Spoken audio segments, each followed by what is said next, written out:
আমরা চলে আসলাম নিউ দীঘায়। নিউ দীঘার পুরীর জগন্নাথ মন্দির দর্শন করার জন্য আমরা সকাল সকাল চলে আসলাম জগন্নাথ মন্দির দর্শন করতে। নিউ দীঘার এই জগন্নাথ মন্দির এত সুন্দর একটা মন্দির তৈরি করেছে, যার উপভোগ সবাই নিচ্ছে।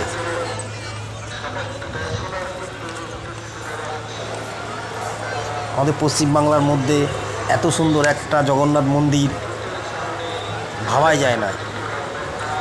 আর এই মন্দিরটি দেখার জন্য আমাদের নিউ দীঘায় প্রচণ্ড পরিমাণে ভিড় হচ্ছে এবং বহুত বড় এরিয়া নিয়ে এই জগন্নাথ মন্দিরটি হয়েছে। এখানে প্রচুর জনগণ একসাথে মন্দির দর্শন করতে পারবে এবং খুব সুন্দর করেছে। এখনও কাজ চলছে, পুরোপুরি